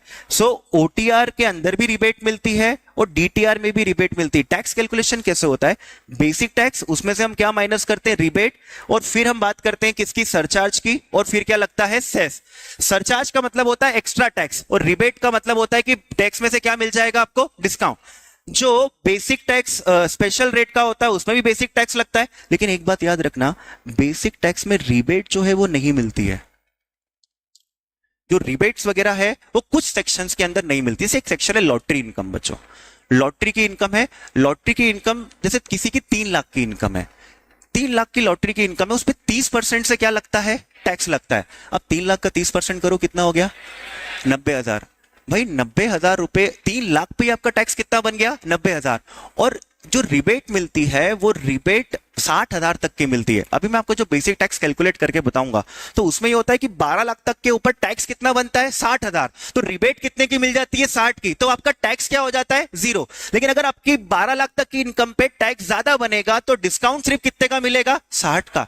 और ये 60 सिर्फ किसकी बात कर रहे हैं? वो DTR की बात कर रहे हैं। OTR की स्कीम अलग है, और स्पेशल रेट के टैक्सेशन की स्कीम जो होती है वो अलग होती है। स्पेशल रेट आपको इनकम टैक्स में मिलेगा, बेसिक टैक्स से रिबेट है, इस पे भी सरचार्ज लगेगा और सेस लगेगा। सी, सरचार्ज और सेस हमेशा आपको बजट में मिलते हैं। ये जो है ये कहां मिलेंगे आपको? बजट में। DTR के अंदर भी सरचार्ज और सेस कहां मिलेंगे आपको? बजट में। जो बेसिक टैक्स है वो कहां मिलेगा? इनकम टैक्स में। और इसमें तीनों चीजें, OTR की तीनों चीजें आपको कहां मिलती है? बजट में। सी, तो एक बार समझ लेना, इनकम टैक्स एक्ट के अंदर special rate of tax given है, लेकिन उस पे इनकम स्पेशल रेट पे जो सरचार्ज और सेस लग रहा है वो कहां गिवन है? बजट में। DTR के अंदर जो बेसिक टैक्स लगता है वो कहां गिवन है? इनकम टैक्स में, लेकिन उसकी जो सरचार्ज और सेस है वो तो कहां गिवन है? बजट में।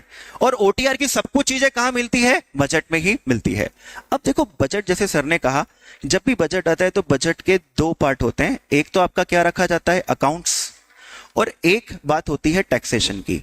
अकाउंट्स में 3 साल के अकाउंट्स रखे जाते हैं। जैसे इस साल, अभी साल कौन सा था? 24-25। तो 24-25 में जो बजट आया उसके अंदर एक अकाउंट्स रखे जाएंगे 23 24 के, जो कि ऑडिटेड होंगे, जो कि जो भी होंगे वो पूरे की पूरे एक्चुअल अकाउंट्स रखे जाते हैं। फिर सर ने कहा था कि करंट ईयर का क्या रखा जाएगा, रिवाइज अकाउंट भी रखा जाएगा। और इसका नाम बजट क्यों पड़ा, क्योंकि जो हो गया वो तो हो गया, आने वाले सालों में क्या करना है, कितना खर्चा होगा और कितनी रिसिप्ट्स होगी वो देखना जरूरी है। तो 25-26 में कितनी रिसिप्ट्स होगी, 25-26 में कितने एक्सपेंडिचर्स होंगे, वो ज्यादा इंपॉर्टेंट है, वो फोरकास्टिंग ज्यादा इंपॉर्टेंट है, इसलिए इसका नाम क्या पड़ा, बजट। अब सरकार के पास एक अर्निंग सोर्स है टैक्स, तो सरकार ने बोला यार हम टैक्स रेट जो है वो बजट में क्या करेंगे, डिसाइड करेंगे। बजट में जो पार्ट बी होता है, पार्ट बी के साथ एक शेड्यूल होता है, दैट इज शेड्यूल 1। अगर आपसे पूछे कि जो रेट बजट्स में दी होती है वो बजट में एनुअल फाइनेंस एक्ट में कौन से सेक्शन में दी होती है, तो सेक्शन नहीं होता है, वो रेट्स कहां होता है, शेड्यूल। शेड्यूल के अंदर दोस्तों पार्ट होता है, शेड्यूल के अंदर क्या रहता है, पार्ट 1, पार्ट 2, पार्ट 3। तो आपके जो इनकम टैक्स की रेट से वो कहां मिलेगी, पार्ट 1, पार्ट 2 और पार्ट 3 के अंदर। ध्यान से सुनना, पार्ट 1 किस साल बजट आया, 24-25 में। ये बजट कब आया है, कौन से ईयर में, 24-25 में। तो पार्ट 1 के अंदर आपको टैक्स रेट्स मिलती है 24-25 की। कब की टैक्स रेट मिलती है, 24-25 की, पार्ट 1 के अंदर। देखो शेड्यूल 1 है, शेड्यूल 1 के अंदर पार्ट 1 के अंदर पैराग्राफ्स होते हैं, पैराग्राफ ए, पैराग्राफ बी, पैराग्राफ सी, पैराग्राफ डी करके। ए के अंदर इंडिविजुअल के रेट्स मिलेंगे, एचयूएफ के रेट्स मिलेंगे, वैसे पैराग्राफ बी में, सी में कंपनीज के क्या मिलेंगे आपको रेट। तो इस तरीके से उनका सिस्टम होता है। पार्ट 1 के बाद दोस्तों आता है पार्ट 2। पार्ट 2 के अंदर आपको टीडीएस के रेट्स मिलते हैं, मतलब किस रेट से टीडीएस क्या होगा, कट। अगले साल जो आपको इनकम होगी, जो जैसे फॉर एग्जांपल हम लोगों को जो नेक्स्ट ईयर इनकम होगी, देखो ये साल तो चला गया, जो इनकम होनी थी वो तो हो गई, उस पे किस रेट से टीडीएस कटा इससे मतलब नहीं है। अब तो किससे मतलब है कि अगले साल किस रेट से टीडीएस क्या होगा, कट। तो पार्ट 2 में टैक्स रेट्स गिवन होती है ऑफ नेक्स्ट ईयर, और वो भी किसकी बच्चों, टीडीएस की। किसकी रेट्स मिलती है आपको, टीडीएस की, पार्ट 2 के अंदर मिलती है। इसके बाद आपको आता है पार्ट 3। पार्ट 3 के अंदर 25-26 यानी आपके फाइनेंशियल ईयर 25-26 में किस रेट से टैक्स लगेगा वो कहां गिवन है आपका, पार्ट 3। तो मतलब कितने पार्ट हो गए अपने 3 पार्ट। पार्ट 1 क्या हो गया कि जो साल चल रहा है, जो साल चल रहा है उसमें किस रेट से क्या लगेगा, टैक्स, ये तो गिवन होता है। पार्ट 2 में क्या गिवन होता है, अगले साल किस रेट से टीडीएस कटेगा। और पार्ट 3 में क्या गिवन होता है, अगले साल किस रेट से टैक्स लगेगा। तो अब अभी हाल जो बजट आया ना, वो बजट जो है उसमें जो टैक्स रेट से वो कब की दे रखी है, दैट इज आपकी जो आपका फाइनेंशियल ईयर आएगा 25-26 की, और इसके ऊपर 25-26 पे टैक्स कब से लगता है, 26-27। मतलब आपको ये इस साल के लिए हम जो पढ़ रहे हैं वो रेलेवेंट नहीं है। ये जो बजट है इसके ऊपर आप जब टैक्स पे करेंगे वो कब टैक्स देंगे, 26-27 में। तो सर 26-27 में आप टैक्स देंगे तो अभी से देखिए क्या मतलब है, सी लोगों को एडवांस टैक्स भी भरना होता है ना। तो एडवांस टैक्स आपने सुना होगा कि भाई जितना आपके इनकम पे टैक्स बनता है उसको कुछ लोगों को एडवांस में क्या करना पड़ता है, टैक्स। तो एडवांस में किस रेट से टैक्स देना पड़ेगा, तो भाई साहब इसलिए हमको पहले बताना पड़ता है कि एडवांस टैक्स किस तरीके से आपको भरना है, और वो चीज कहां गिवन होती है, पार्ट 3 के अंदर। तो मैं एक बार रिपीट कर देता हूं, हमारी रेट्स कितने टाइप की होती है बच्चों, 3 टाइप की, 2 टाइप की, सॉरी, नॉर्मल रेट और स्पेशल। नॉर्मल रेट कहां गिवन है, नॉर्मल रेट भी 2 टाइप की होती है, ओटीआर और डीटीआर। ओटीआर कहां गिवन है आपके, वो पूरा की पूरा बजट में है, और डीटीआर के अंदर जो बेसिक टैक्स है वो कहां गिवन है, इनकम टैक्स में, और बाकी दोनों चीजें कहां हैं आपके, बजट में। और स्पेशल रेट ऑफ इनकम के अंदर क्या हो रहा है, इनकम टैक्स में ही गिवन है, लेकिन सरचार्ज और सेस कहां गिवन है, बजट में। बजट में 2 चीजें इंपॉर्टेंट है, एक तो अकाउंट्स हो गया और दूसरा आपका क्या हो गया, टैक्स। टैक्स दे रखा होता है शेड्यूल 1 में, और मैंने आपको बताया इस तरीके से ये चीज होती है। अब है ना, देखो क्या होता है, मैं आपको पहले ओटीआर का स्लैब बताता हूं, ओटीआर में किस तरीके से टैक्स लगता है और डीटीआर में किस तरीके से टैक्स लगता है, और स्पेशल रेट जब होती है तब किस तरीके से टैक्स। ये समझना, अगर मैं ये समझाऊंगा नहीं तो वो जो 12 लाख वाला कॉन्सेप्ट है मैं आपको क्लियर नहीं कर पाऊंगा, क्योंकि मैं सीधा बोल दूं कि 12 लाख तक टैक्स नहीं लग रहा है, वो समस्या है। आप देखो कौन सी स्कीम के अंदर आप आते हो, ओटीआर। देखो ओटीआर में हम क्या कैलकुलेट करेंगे, बेसिक टैक्स, फिर यहां बात करेंगे रिबेट की, यहां बात करेंगे सरचार्ज की, और यहां बात करेंगे सेस की। फिर हम बात करेंगे कि डीटीआर में कैसे टैक्स कैलकुलेट होता है, बेसिक टैक्स, रीबेट, सरचार्ज और सेस। और स्पेशल रेट में कैसे बेसिक टैक्स, रीबेट, सरचार्ज और सेस की क्या होती है बात। देखिए, ओटीआर अगर कोई चूज करता है ना, तो उसका बेसिक टैक्स जो कैलकुलेट करते हैं वो ऐसा होता है 0 से लेके 2.5 लाख तक। आप लोग जो 12 लाख सुन रहे हो ना, वो 12 लाख नहीं है, 0 से लेके 2.5 लाख तक उसका कोई टैक्स नहीं लगता। मतलब अगर किसी की इनकम कितनी हो, 0 से लेके 2.5 लाख, तो उसको कोई टैक्स देने की जरूरत नहीं है। अगर किसी की इनकम 2.5 लाख से ज्यादा है ना, 2.5 लाख से ज्यादा, लेकिन कहां तक है, 5 लाख, 5 लाख तक है, तो भैया उसको टैक्स देना पड़ेगा कितना, 5%। उसको टैक्स देना पड़ेगा 5%। जिसकी इनकम 5 लाख से ज्यादा लेकिन 10 लाख तक है, तो टैक्स तो कितना रहेगा, 20%। तो कितना रहेगा उसका, 20%। और जिसकी इनकम 10 लाख से ज्यादा है, तो उसको 30% से क्या देना पड़ेगा, टैक्स। इस तरीके से होता है किसके अंदर, ओटीआर में। लेकिन आप सोचो, ओटीआर में बेनिफिट्स बहुत सारे हैं। मैंने आपको बताए थे, जैसे आपको कुछ सेक्शंस याद होंगे। एक पढ़ा था अपन ने सेक्शन 35 एडी में, सारे तो रिकॉल नहीं करा पाऊंगा। देखो 35 AD specified business, specified business का बेनिफिट किसको मिलता है, ओटीआर में मिलता है, वो डीटीआर में नहीं। और बेनिफिट कितना बड़ा है, आप सोचो, असेट को भी कहां डेबिट करवा रहे हैं, पीएनएल में। अब ये कौन बताएगा भाई, अगर मान लो कि उसकी इनकम जो है वो असेट को डेबिट करने से पहले उसकी इनकम 50 लाख है, तो डीटीआर में तो क्या करेंगे, हम टैक्स दे देंगे 50 लाख पे। लेकिन ओटीआर क्या बोलेगा, असेट को डेबिट करो। असेट की कॉस्ट कितनी है, 60 लाख। तो असेट की कॉस्ट को 60 लाख पे डेबिट करोगे, तो बेटा यहां तो इनकम क्या लॉस आ गया ना, 50 की चीज को कितने पे लेकर आ गए आप, तो टैक्स ही नहीं करना पड़ा आपको, टैक्स ही नहीं भरना पड़ा। हाँ, इसमें जो लोग पुराने पढ़े हुए हैं उनको एक जरूर बात पता होगी कि अल्टरनेट मिनिमम टैक्स करके कुछ कॉन्सेप्ट होता है, वो एप्लीकेबल हो जाएगा। लेकिन अभी जनता के लिए मैं बात नहीं करूंगा, अपन क्लास में वो चीज डिस्कस करेंगे।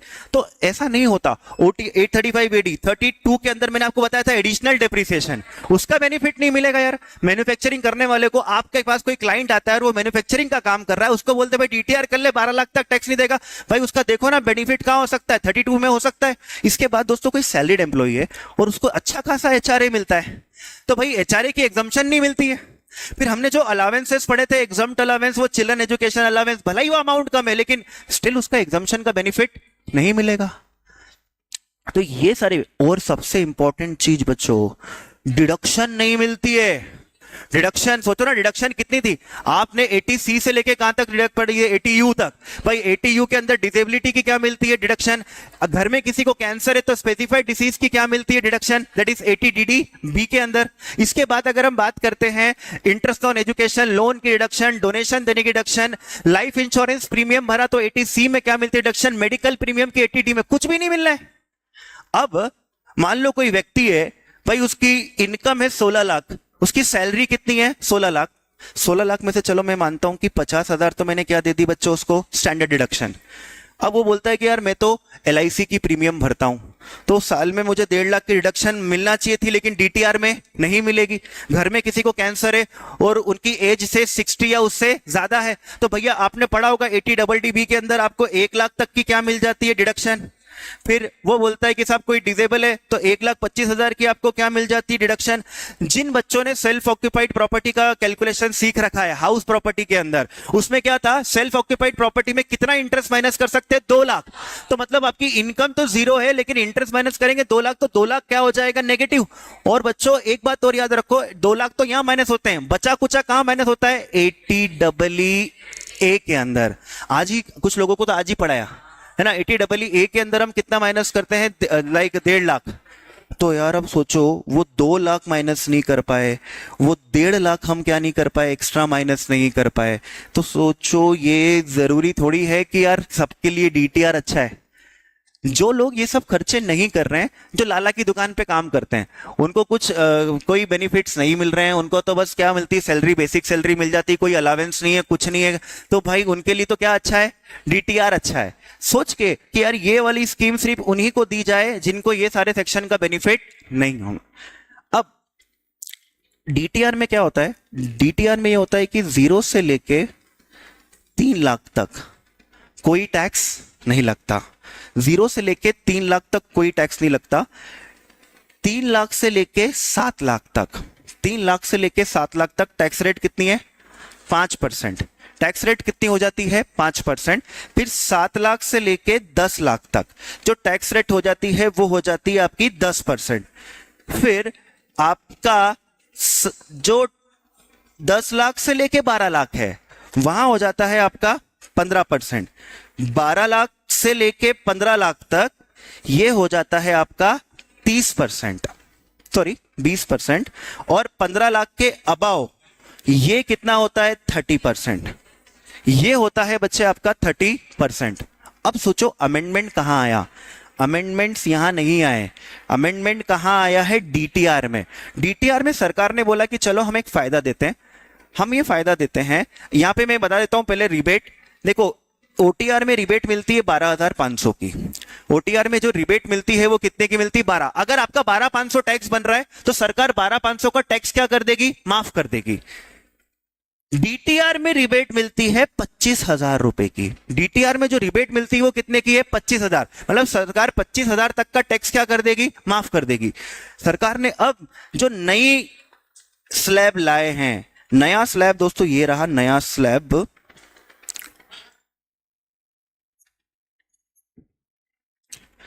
नया स्लैब इज हियर, सी 0 से लेके 4 लाख तक अब सरकार ने कोई टैक्स नहीं करा है। फिर 4 लाख से ज्यादा लेकिन 8 लाख तक रेट कितना कर दिया है 5%। 8 लाख से 12 लाख तक कितना टैक्स लग रहा है 10। आप सोचो सरकार खुद बोल रही है कि क्या लग रहा है, टैक्स लग रहा है। अपन क्यों बोल रहे हैं कि टैक्स नहीं लग रहा है। 12 लाख से लेके 16 लाख तक टैक्स रेट कितना है 15%। और 16 लाख से लेके 20 लाख तक का जो टैक्स रेट है वो कितना है 20%। मतलब 20 लाख तक उनने 20% कर दिया। और फिर 24 लाख तक उनने कितना करा है 20 लाख, 4-4 लाख बढ़ रहे हैं और 5-5% से क्या कर रहे हैं, रेट बढ़ा रहे हैं 25%। और 24 लाख के ऊपर रेट कितना कर दिया है 30%। लेकिन बच्चों सरकार ने बोला यहां रिबेट कितनी देंगे 60,000 की। मतलब अगर किसी का टैक्स कितना बन रहा है 60,000 तो उसका टैक्स 60,000 की वजह से क्या हो जाएगा 0। अब है ना, देखो टैक्स बनेगा कैसे मैं आपको यहां बताता हूं। यहां पे अगर हम पहली बात करते हैं ओटीआर की, ओटीआर मतलब वो 2.5 लाख वाली बात करते हैं। और किसी की टोटल इनकम जो है वो है से 4,50,000। तो हम टैक्स कैसे कैलकुलेट करते थे, इसमें कुछ टैक्स कैलकुलेशन का नॉलेज चाहिए रहेगा। तो बेसिक टैक्स कैसे कैलकुलेट करते थे, 0 से लेके 2.5 लाख तक कोई टैक्स नहीं है। और 2.5 लाख से लेके कहां तक 4.5 लाख तक यहां पर क्या लगेगा, टैक्स लगेगा। तो 0 से लेके 2.5 लाख तक का टैक्स कितना था नील।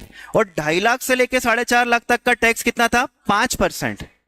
तो यहां बताओ टैक्स कितना बन रहा था आपका, बेसिक टैक्स बन रहा था ये 0 और 2.5 लाख से लेके 2 लाख का 5%। तो कितना हो जाएगा 10,000। आपका बेसिक टैक्स 10,000 बन रहा था, सरकार बोलती चलो ठीक है रिबेट दे देंगे। रिबेट कितने की दे रही है सरकार इस केस में 12,500। अब आपका टैक्स ही बना कितने का 10,000 का, तो रिबेट कितने की मिल गई 10। इस वजह से आपका टैक्स क्या हो गया 0। अब डीटीआर की बात करते हैं। डीटीआर के अंदर क्या हुआ कि अगर आपकी टोटल इनकम जो है वो है से 6.5 लाख रुपए, तो 6.5 लाख में टैक्स कैसे कैलकुलेट करेंगे। 0 से लेके 3 लाख तक तो कोई टैक्स नहीं है, लेकिन 3 लाख से लेके कहां तक 6.5 लाख तक, 3 लाख से लेके 6.5 लाख तक का जो टैक्स बनेगा वो टैक्स कितना रहेगा 5%। बताओ भैया यहां तक कितना टैक्स बन रहा है, 3 लाख से लेके 6.5 लाख 17,500। बट टैक्स तो बन रहा था कितना 17,500। बट सरकार क्या करती, रिबेट दे देती है। इस केस में रिबेट कितनी देती है, इस केस में 60,000। ये तो अमेंडमेंट हुआ है, रिबेट पहले कितनी मिलती थी इसकी 25। तो मतलब आपका टैक्स है 17,500 का, तो आपका पूरा 17,500 का टैक्स क्या हो जाता था खत्म।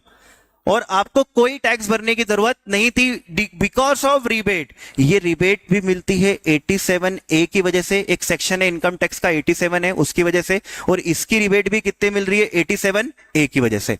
अब जो अमेंडमेंट आया डीटीआर का न्यू वाला, वो क्या कह रहा है, अगर किसी की इनकम से 11,80,000 है तो उसका टैक्स कैसे कैलकुलेट करेंगे। 11,80,000 है तो 0 से लेके 4 लाख तक है ना, 0 से लेके 4 लाख तक कोई टैक्स नहीं है। 4 लाख से लेके 8 लाख तक कितना करना पड़ेगा 5%। 4 से 8 तक 5%। 8 से लेके कहां तक जाना है 12 तक, 12 तक कितना रहेगा आपका 10%, ठीक है, यही वाला रहेगा। तो ये नील है, यहां से यहां तक का टैक्स 5% और यहां से यहां तक का टैक्स कितना है 10%। तो ये कितना बचा? तो 4 लाख का 5% करोगे, 4 लाख का 5% करोगे तो 20,000, और 8 लाख से 12 लाख तक करोगे 10%, तो कितना हो गया? 60,000। मतलब अपनी इनकम तो कितनी थी? 1180 थी, चलो उसको 12 कर देते हैं, है ना, 12 का, तो आपका टैक्स कितना बना? 60। सरकार कितने की रिबेट दे रही है? 60 की। ये हो गया आपका टैक्स, क्या हो गया? 0। रिबेट की वजह से आपका टैक्स क्या हो रहा है? 0। लेकिन बच्चों समस्या कहां आएगी? जब आपके पास कौन सी इनकम है? Special rate income. अगर आपकी इनकम कौन सी है? Special rate income. अब स्पेशल रेट इनकम का एक एग्जांपल देता हूं, जैसे लॉटरी की इनकम। लॉटरी की इनकम पे 30% से क्या लगता है? टैक्स लगता है।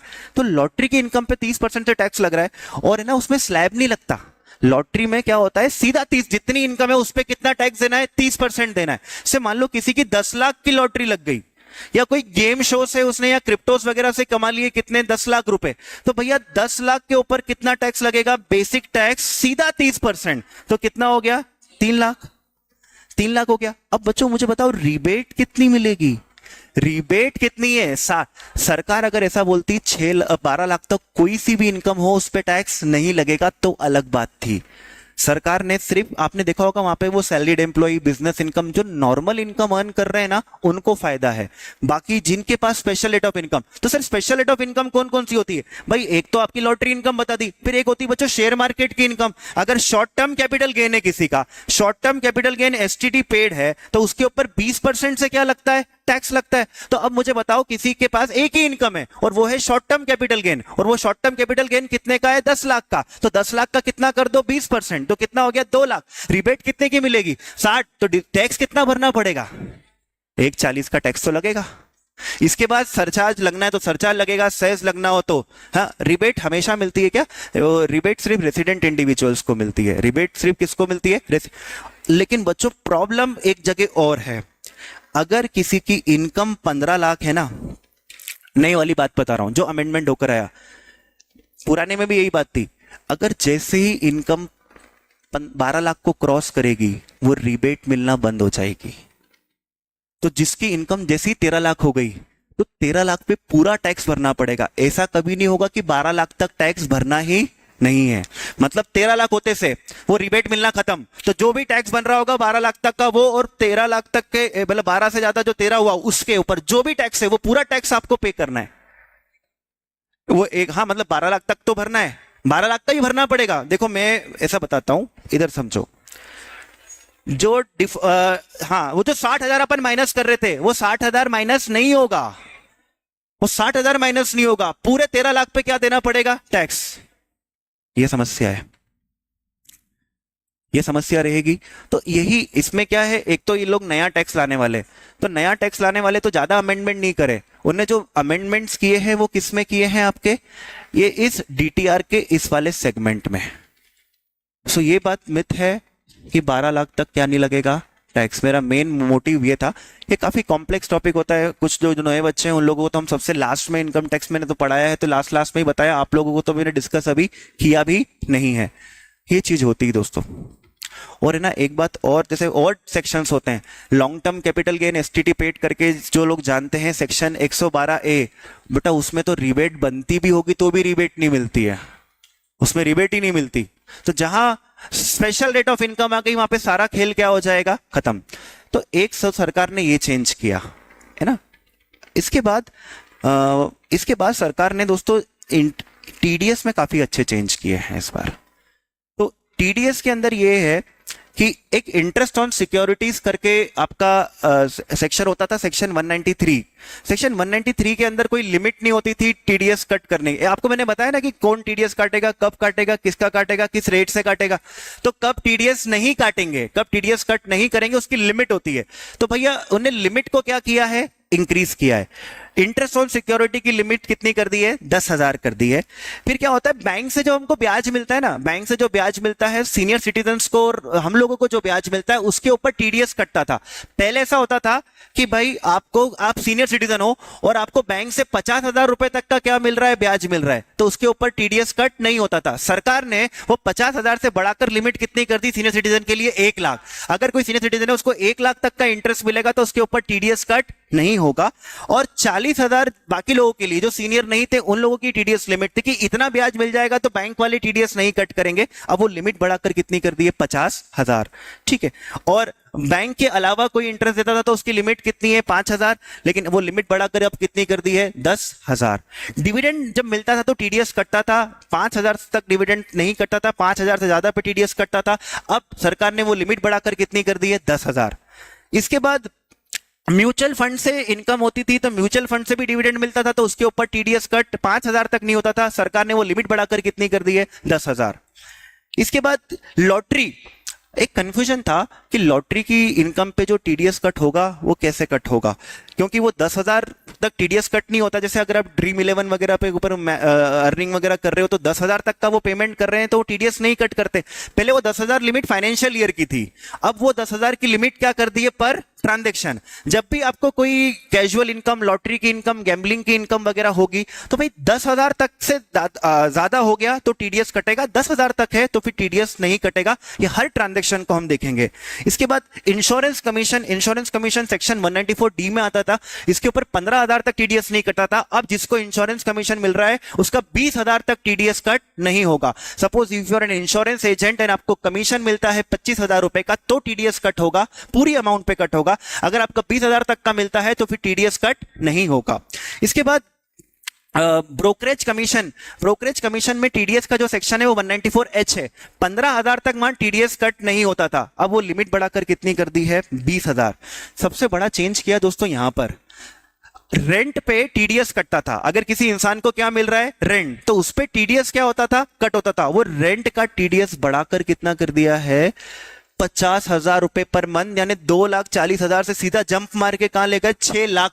अब 6 लाख तक का रेंट मिलेगा तो क्या कट नहीं होगा? टीडीएस। एक 194J करके सेक्शन था, professional technical services, call centre वगैरह के ऊपर। वहां पर ऐसा था कि 30,000 तक का पेमेंट मिलता है तो उस पर टीडीएस कट नहीं होता था। अब वो लिमिट बढ़ाकर कितनी कर दी है? 50,000। एक 194LA करके सेक्शन था कि सरकार अगर कोई प्रॉपर्टी हमारी कंपलसरी एक्वायर कर लेती है तो सरकार हमें पेमेंट करती है। वो पेमेंट करने के ऊपर 2.5 लाख तक अगर हमको पेमेंट मिलता है तो टीडीएस कट नहीं होता था। वो लिमिट बढ़ाकर अब कितनी कर दी है? 5 लाख। और एक इंटरेस्टिंग प्रोविजन था वो आपका टीसीएस के अंदर। मैंने कहा था फॉरेन ट्रैवल करते हैं तो सरकार टैक्स कलेक्ट करती है ना, फॉरेन ट्रैवल वगैरह करते हैं तो सरकार टीसीएस कलेक्ट करती है। वो जो लिमिट थी 7 लाख की वो बढ़ाकर कितनी कर दी है? 10 लाख। मतलब अगर आप फॉरेन ट्रैवल करोगे और 10 लाख से ज्यादा का टूर पैकेज वगैरह बुक करोगे तो आपका टीसीएस क्या होगा? कलेक्ट होगा। 7 लाख तक पहले होता था, अब कितने से होगा? 10 लाख से ज्यादा। मतलब ये हो गया कि कहीं घूमने जा रहा है, रशिया घूमने जा रहा है, 15 लाख रुपए रशिया ट्रिप बुक कर रहा है तो उसके ऊपर क्या कलेक्ट हो जाएगा? आपका टीसीएस, टैक्स कलेक्टेड एट क्या होता है? सोर्स। हाँ, अब मैं जानता हूं कि कुछ लोगों को ये एकदम अजीब लग रहा होगा क्योंकि उन लोगों ने वो सेक्शन अभी तक नहीं पढ़े हैं। टीडीएस टीसीएस क्या होता है अभी ये भी नहीं जानते हैं, लेकिन कुछ लोग जो पढ़ चुके हैं वो समझते होंगे। टीसीएस का फुल फॉर्म होता है टैक्स कलेक्टेड एट सोर्स और टीडीएस का फुल फॉर्म होता है टैक्स डिडक्टेड एट सोर्स। तो दोस्तों ये उनने रेट्स में क्या किए? चेंज। बाकी कंपनीज, पार्टनरशिप फर्म की रेट्स में कोई चेंज नहीं है, सिर्फ और सिर्फ बेनिफिट दिया गया है मिडिल क्लास इंडिविजुअल को। सरचार्ज वगैरह की भी रेट्स होती है, वो सारी रेट्स क्या है? सेम। एक ही चेंज जो टैक्स रेट्स में किया गया है वो डीटीआर के अंदर जो 12 लाख वाला पॉइंट है उसके ऊपर है। Special rates of tax, already जो भी बजट आया था 23 जुलाई 2024 को, उस बजट के अंदर वो लोग क्या कर चुके हैं? Special rate of tax, long term capital gain, short term capital gain, share market की टैक्स रेट वो ऑलरेडी चेंज कर चुके हैं। इस बजट में उनने ऐसा कुछ भी नहीं किया, सिर्फ इसमें एक चेंज था। और ठीक है, और ऐसे तो कुछ खास मुझे चेंजेस नहीं दिखे जो मुझे आपको बताना चाहिए। बाकी टैक्स रेट से रिलेटेड जो चेंज था वो मैंने आपको बताया और थोड़ा डिटेल में समझाने की कोशिश करी कि आप जो न्यूज़ देख रहे हो, रील्स देख रहे हो, उस पर एकदम ट्रस्ट ना करें, किसी को भी ब्लंटली ना बोल दे कि 12 लाख तक क्या नहीं लगेगा टैक्स। ठीक है, so this was regarding tax rates from my side. GST के लिए निखिल सर अभी शादी में बिजी है, सो उनको हम डिस्टर्ब नहीं करते हैं, लेट हिम एंजॉय। ठीक है, ओके। और बाकी एक बात और ये डिस्क्लेमर है, मई अटेम्प्ट, सितंबर अटेम्प्ट, जनवरी अटेम्प्ट, जो भी मैंने बोला है कुछ एप्लीकेबल नहीं है ना? जो मैंने बोला है कुछ एप्लीकेबल नहीं है आप लोगों के लिए, एग्जाम पॉइंट ऑफ व्यू से ये नहीं आएगा। ये जो मैंने डीटीआर ओटीआर जो लिमिट्स वगैरह बताई, मत दिमाग लगाना इसके ऊपर, जो क्लास में पढ़ाऊंगा वो रेलेवेंट है। ये बजट आपकी एग्जाम के लिए एप्लीकेबल नहीं है, ठीक है?